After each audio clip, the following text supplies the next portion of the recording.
Bueno, hola, ¿cómo va? Bienvenidos una vez más a la aventura sincrónica para sumarnos a otra aventura, la aventura estructuralista, ¿no? Iba a decir semiológica en referencia al texto de Barthes. Estuve revisando un poco esta mañana. Bueno, mientras trato de focalizar en algún punto de- del balcón, imaginarme que hay un alumno, así un poco construye el artificio, palabra hoy muy cara, ¿no? La argumentación que vamos a tener hoy.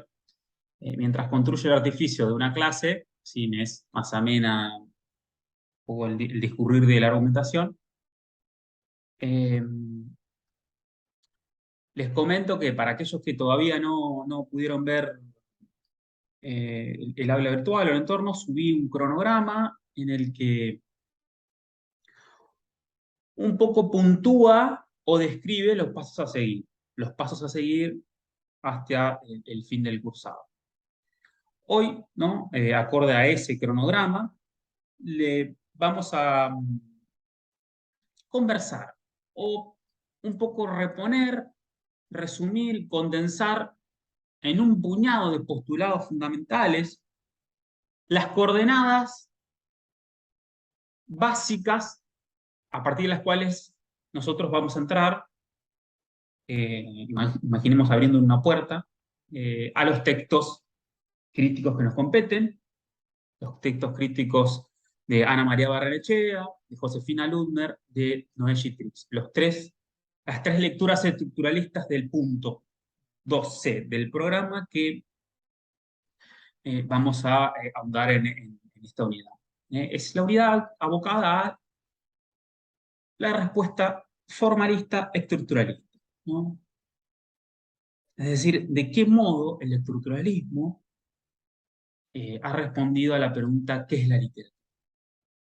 Recordemos muy rápidamente que ya hemos dado respuesta a dos.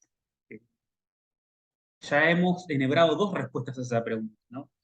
La respuesta lukácsiana, la respuesta marxista, y la respuesta humanista, la respuesta sartreana. Contra esas dos respuestas, contra esos modos de inteligir el mundo y, desprendido de ello, inteligir la literatura, es que se va a pergeñar el modo de pensamiento estructuralista. Porque esto es, ante todo, el estructuralismo, un modo de pensar el mundo. El mundo, en los 60, se convierte en estructura. ¿Qué significa que el mundo en los 60 se convierta en estructura? Cuando digo en el mundo y en los 60, digo otra vez, como pasó con Sartre, digo Francia, ¿no? En los 60, arriba, un fuerte fervor, un fuerte apasionamiento teórico crítico, una de las grandes pasiones teóricas del siglo XX, fue sin duda la del estructuralismo, y como contestación o respuesta casi inmediata, ¿no? Incluso se puede leer como síntoma del sartrismo, de la relación entre historia y literatura, los teóricos de la época de los 60, empujados hacia la calle, pero sobre todo empujados hacia el afán positivista y el afán cientificista eh, de la época, ¿no? El estructuralismo, las estructuras estaban en el aire, se piensa pergeñar un modo diferente de concebir las cosas del mundo desde la teoría.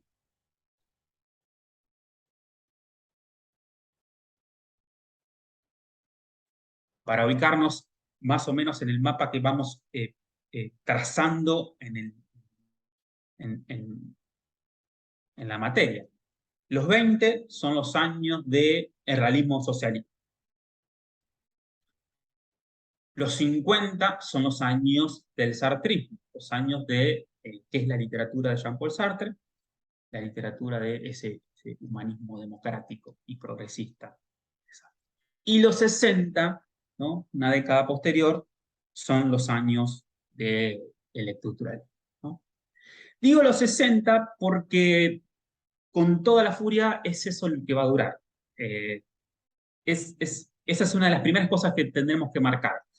Eh, el estructuralismo ardió muy fuerte en los 60 y se apagó también muy fuerte o muy rápidamente, me corrijo, en los 70.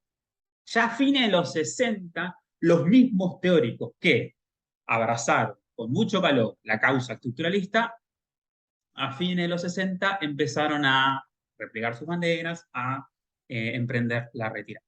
¿Cuáles son esos teóricos que hoy solo los vamos a nombrar, pero unos nos vamos a detener, solo uno nos vamos a detener? Son, por supuesto, los teóricos por excelencia del siglo XX y que luego van a consolidarse como postestructuralistas, que son Claude Lévi-Strauss, Michel Foucault, Jacques Lacan, Roland Barthes, entre otros, ¿no?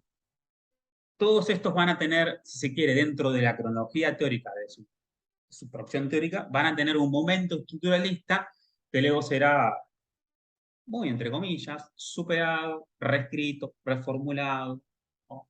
Y dado un paso al postestructuralismo. Bien, estamos en los 60, estamos en Francia, estamos en la moda estructuralista, porque otro segundo rasgo, o un rasgo que vendría a reafirmar el primero, es el estructuralismo fue una moda, fue una de las grandes modas de la década. Así como fue tan fuerte el sartrismo de los 50, también lo fue en los 60. Una moda que, como todo, en Argentina llegó tarde y duró más, ¿no? En el texto de Gervado que les compartí, que ella trabaja muy bien, muy rigurosamente el proceso de importaciones y traducciones que desde acá, desde la escena local, los críticos van a hacer del estructuralismo francés. Un estructuralismo que arriba en los 80, se consolida en los 90 en nivel medio. Imaginen este proceso. Los teóricos críticos que nos forman como profesores aprenden la moda estructuralista. Digo los 80 en términos masivos, pero por supuesto siempre hay excepciones, ¿no? Siempre en los 70, siempre hay aquel que ya lee en francés, siempre hay aquel que ya está en Francia leyendo y trabajando con los estructuralistas, pero en términos de inscripción y canonización o institucionalización del saber electoralista en los programas, se da de lleno en los 80.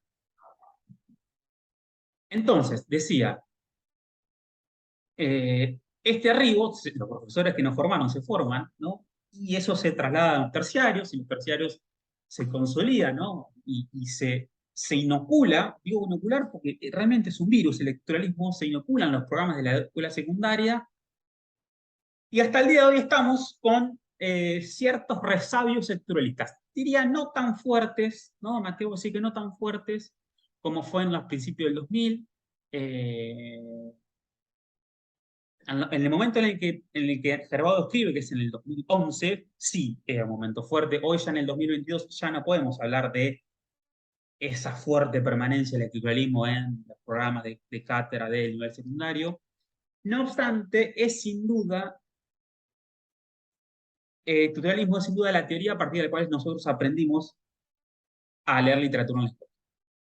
Dicho de otro modo, en otras palabras, el estructuralismo fue la perspectiva teórica en la cual la literatura, en tanto saber, se escolarizó rápidamente y muy fuertemente en la Argentina.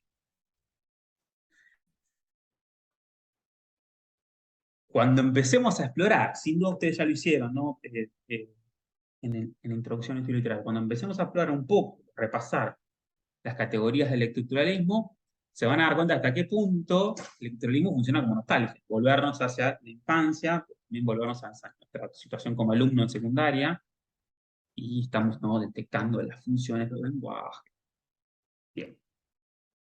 Entonces, decíamos, estamos en los 60, estamos en Francia y el mundo se ha vuelto estructura. ¿Qué supone que el mundo se ha vuelto estructura?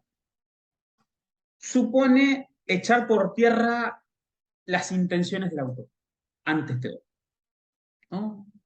Ya no importa lo que quiere el autor,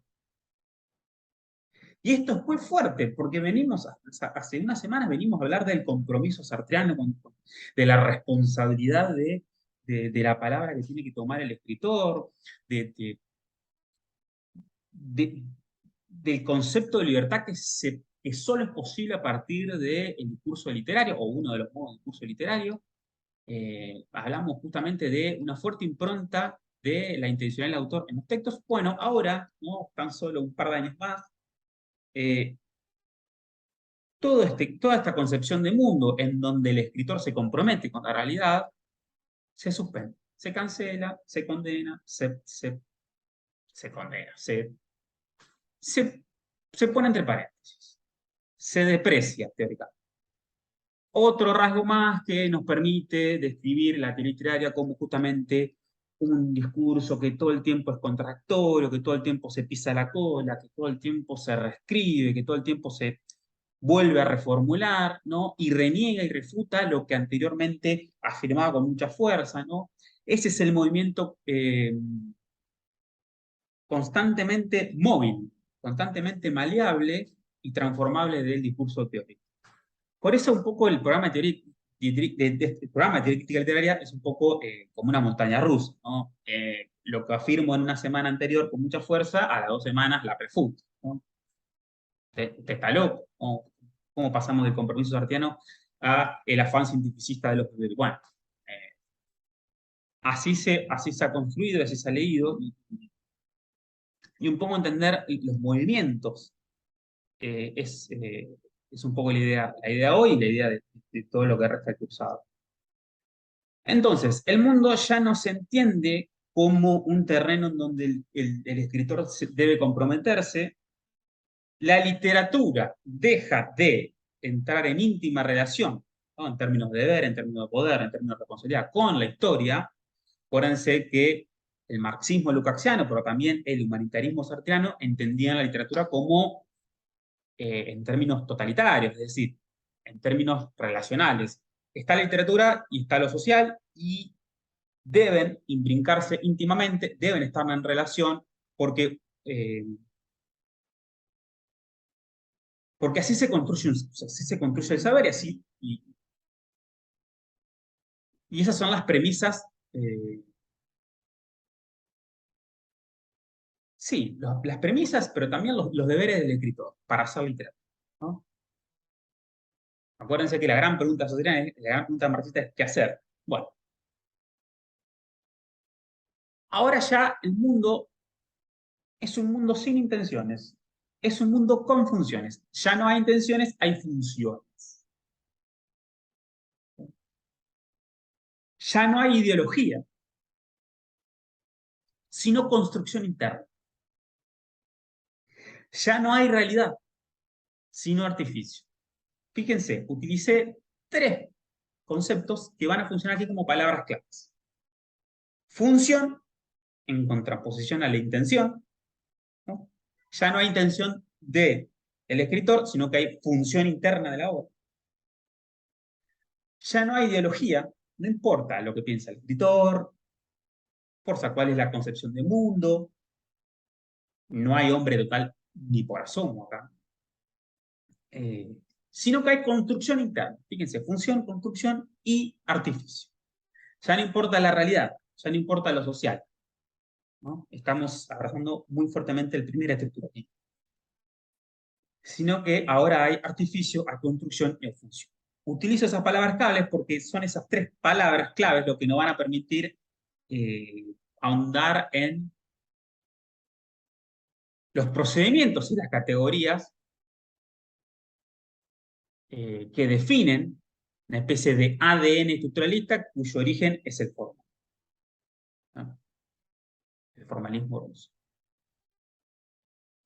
Entonces, estamos en los 60, estamos en un mundo entendido como estructura, en un mundo en donde ya no hay intenciones, ya no hay ideología, ya no hay compromiso, ya no importa la realidad. No es que no la haya, eso no importa. Los intereses, las preocupaciones teóricas y críticas se centran en la obra, ¿no? Para entender los fundamentos del estructuralismo, tenemos que explorar cuáles son las lecturas que permiten a los franceses, Barthes, Foucault, Jacques Lacan, en los 60, construir este tipo de pensamiento, construir este tipo de discurso. Dicho de otro modo, tenemos que bucear en la bibliografía de esos teóricos. Y esa bibliografía no es otra que la del formalismo ruso. Esto es algo que lo explica muy bien Analía Jarbabu. Fines de los 50, en Inglaterra se traducen, del ruso al inglés, se traducen los grandes textos de los formalistas, esos que ustedes indagaron en la tercera unidad del programa de introducción a estudios literarios. Me refiero, ¿no? Entre otros textos, ¿no? Textos que están compilados muy bien por siglo XXI, prologado por Svetlana Todorov, que yo le subí el PDF, un PDF que se puede pintar, así que pueden bucear tranquilamente y volver al primer año de la carrera ahí, ¿no? Eh, Se empiezan a traducir los grandes textos del formalismo ruso en Inglaterra, ¿no? Hacia una ciencia del arte poética de Roman Jakobson, sin duda la cara visible del formalismo ruso, pero también una de las primeras caras del estructuralismo. También se traduce El arte como artificio de Víctor Shklovsky, son dos artículos, dos textos cortos. Después tenemos también la noción de construcción y sobre la evolución literaria de Yuri Tiniano, ¿no? Entre otros muchos más, eh, que básicamente son textos fundamentales o principales que nos interesan aquí para entender el estructuralismo. Todos textos que ustedes ya leyeron, entonces yo como voy a apañar sobre ellos. Decía, estos textos son traducidos al inglés, los franceses empiezan a hablarlos en inglés y muy rápidamente las editoriales, inmigrantes perezosas, la traducen al francés.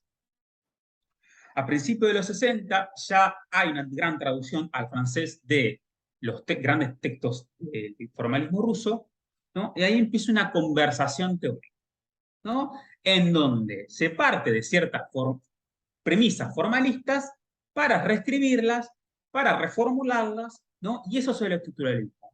O eso es una de las formas de definir el estructuralismo,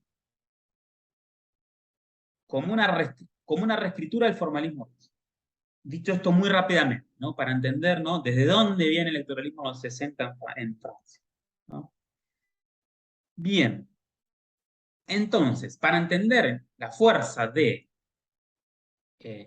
esta idea de pensar el mundo como estructura, pero también pensar, sobre todo, cuando digo mundo es sinónimo de literatura, cuando digo pensar la literatura como estructura, tenemos que volver, vamos a volver todo el tiempo, volver a los 20, la gran década del formalismo, y volvemos a la década de Lukács, porque Lukács es el gran adversario de los formalistas.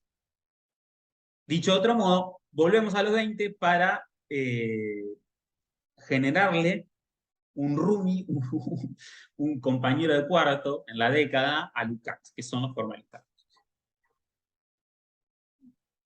Una forma muy clara de entender la década del 20 en Rusia, también la Europa Oriental, es la dicotomía, la discusión entre realismo socialista, que en el 34 se va a convertir en la estética oficial del Partido Comunista, ya con Stalin en la cabeza, y la propuesta de esta serie de investigadores literarios organizados en dos grandes círculos o dos grandes grupos, escuelas, la de Moscú y la de Praga, la de República Checa, perdón, la de Rusia de Moscú y la de Praga. ¿No? Todos estos detalles historiográficos y biográficos los explica muy, muy bien y muy exhaustivamente Miriam Chiani, que es investigadora de La Plata, en el texto que le subí, que está compilado en el diccionario de Amícola, ¿no? Por eso no me voy a tener muy, muy mucho en estas particularidades biográficas, sino solo las necesarias. Voy a recuperar. Si ustedes tienen ansiedad biográfica, vayan a ese texto que les va a aclarar un montón de dudas, ¿no? Porque es muy clara esa prosa, va contando un poco el cuento de cómo fue que pasamos del formalismo ruso al escrituralismo checo. Bien. Entonces, decía, eh, en los 20, estamos tanto en Rusia, estamos tanto en Moscú como en Praga, ¿no? Empiezan a generarse una serie de textos, una serie de propuestas desde las universidades, eh,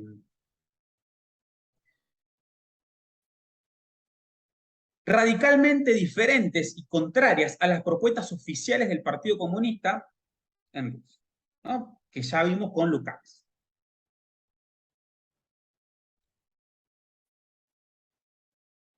Propuesta que se podría sintetizar en el gran pasaje, la gran parrafada de Roman Jacobson, que lo dice en el texto, si no me equivoco, La poesía rusa moderna, acá tengo el machete, ¿no? Que lo escribe en 1921, y dice, el objeto de la ciencia literaria no es la literatura, sino la literaturidad, literaturnos, es decir, lo que hace de una cosa dada una obra literaria. En otras palabras, el grupo de académicos, Stokowski, Siniano, Jacobson, ¿no? Son diferentes años, igual, el afán de ellos no era justamente responder a las necesidades políticas del Partido Comunista, como lo va a hacer Lukács y el Partido Socialista, no era poner al servicio de la literatura,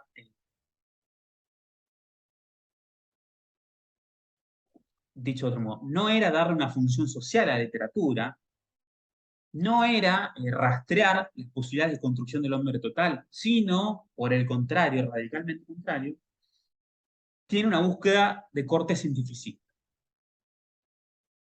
de corte positivo, o como luego se va a entender como positivo. Se trata, en otras palabras, de dar una respuesta esencialista a la literatura. ¿Por qué digo esencialista? Porque son los primeros teóricos que se preguntan qué es la literatura en términos específicos. Acá la palabra especificidad es sustancial. ¿Por qué digo son los primeros? Porque a diferencia de otras respuestas a la pregunta ¿qué es la literatura? A diferencia de otras teorías, por ejemplo la de Lukács, ¿no? La de Bourdieu, la de Williams, la de Bukharovsky, la de otros, ¿no? Que son respuestas relacionales, son definiciones relacionales de qué es la literatura. La literatura siempre se va a poner en relación a otra cosa para definirse. En el caso de Lukács, es en relación a la realidad, así también la de Sartre, ¿no? Es en la relación con la realidad que la literatura obtiene una definición de sí misma, por eso digo que es una definición relacional, necesita otro componente, los hechos sociales, para definirse en tanto discurso. En el caso del formalismo ruso, va a ser la primera aproximación, la primera propuesta en donde la literatura se define por lo que es, en términos esenciales, en términos específicos, en términos autónomos.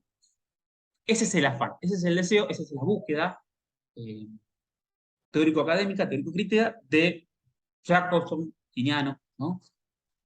Por eso funcionan en términos de colectivo, por más que entre ellos haya habido un montón de peleas, eso también es un rasgo muy claro. Pararon de pelearse, de abrir polémica entre ellos, refutarse. Jacobson se va incluso muy temprano del feminismo, venía de ellos, ¿no? Pero, decía, es la primera vez que un grupo de teóricos busca dar una respuesta esencialista y no relacionada a la pregunta por qué es la literatura. ¿Por qué? Porque justamente para convertirse en objeto de estudio científico, la literatura tiene que tener una singularidad que la defina en relación al resto. Tiene que tener una particularidad que justamente le permita distinguirse, le permita justamente singularizarse. Ese es uno de los rasgos más positivistas para constituir un objeto científico, la posibilidad de singularizarse y volverse específico, un objeto específico, ¿no? Esa es una de las cláusulas del rigor científico, que el objeto que estemos investigando sea delimitado. Bien. Entonces, este grupo de teóricos, quedémonos con tres, si quieren, ¿no? Para no Klopsky, Tinianov y Jacobson, ¿no? Quedémonos con esos tres, el trío de los tres fantásticos, si no nos extraviamos. Van a poner al servicio todo su pensamiento en dar una respuesta esencialista a esta pregunta, ¿no? ¿Qué es la literatura? Bien. Entonces, se trata de buscar un poco la diferencia constitutiva de la literatura en relación al otro discurso. Se va a tratar entonces de separar. Ya no va a haber vida personal del autor. Ya la literatura no se va a definir por la psicología o el psicologismo o el personalismo del autor. Tampoco su filosofía, tampoco sus ideas, tampoco su ideología, ¿no? Ya no hay historia, no hay biografía, el lector deviene justamente analista de las estrategias verbales de la obra.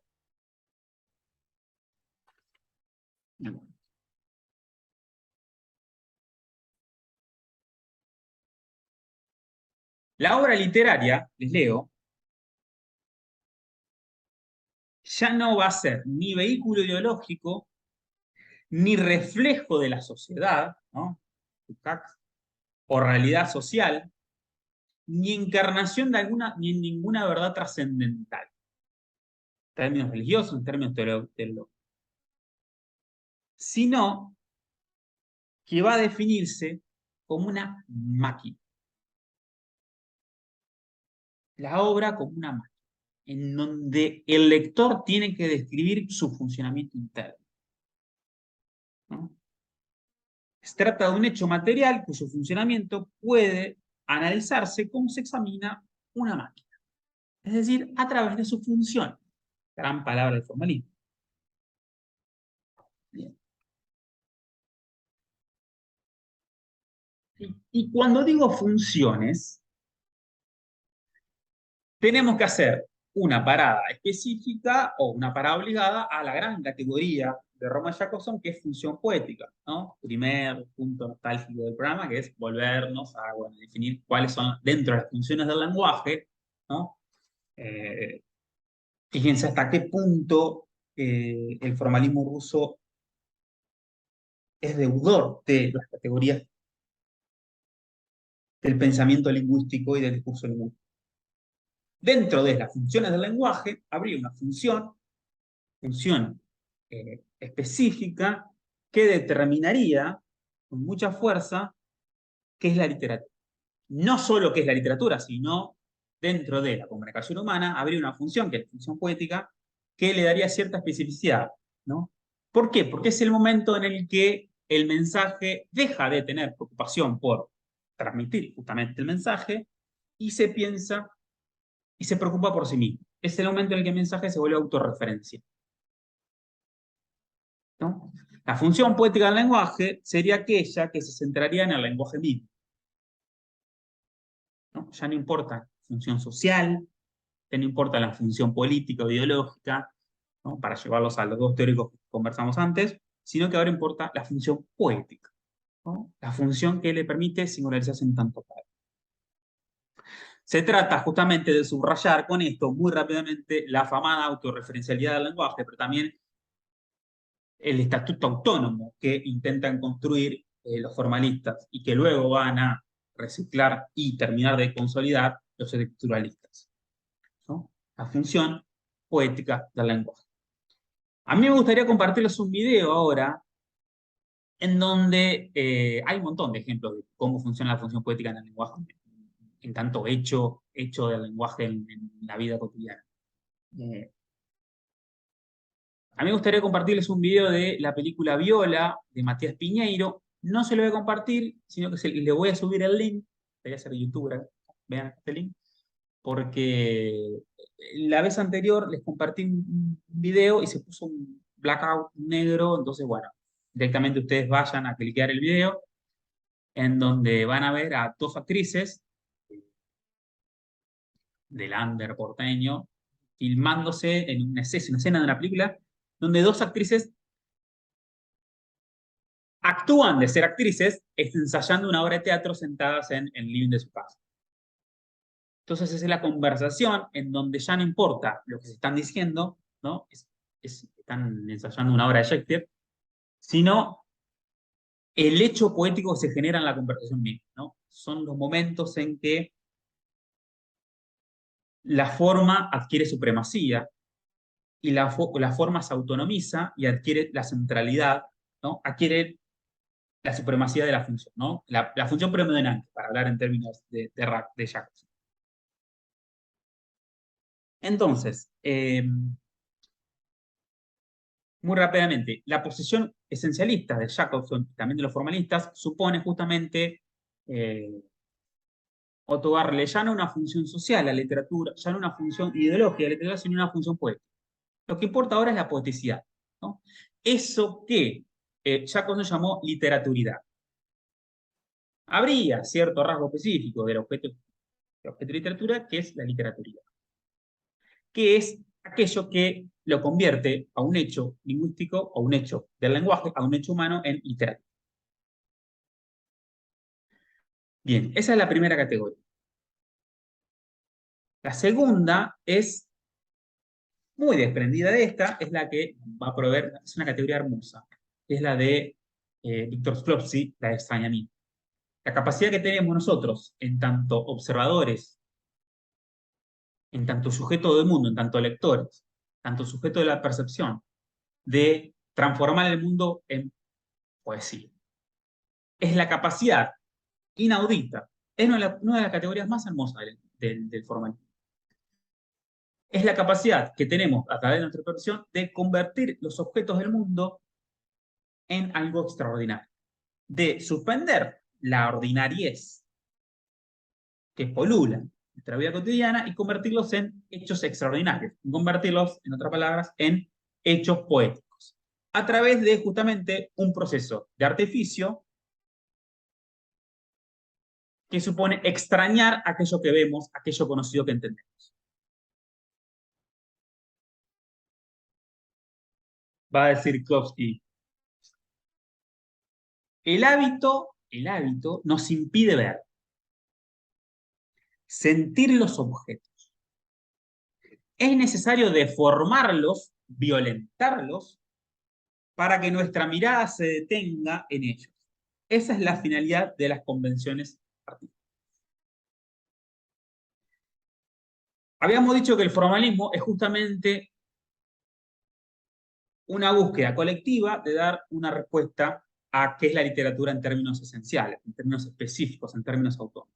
Jacobson le va a otorgar una función poética. Habría en el mundo, ¿no?, en el lenguaje humano, un momento en donde el lenguaje, en donde deja de preocuparse por sus funciones comunicativas, sus funciones relacionales, en términos sociales, justamente en términos prácticos, para volverse a sí mismo como un repliegue, como una especie de efecto ombligo, y pensarse a sí mismo. Es el momento autorreferencial, el momento poético, en donde lo que importa es el mensaje mismo, es la forma misma, ¿no?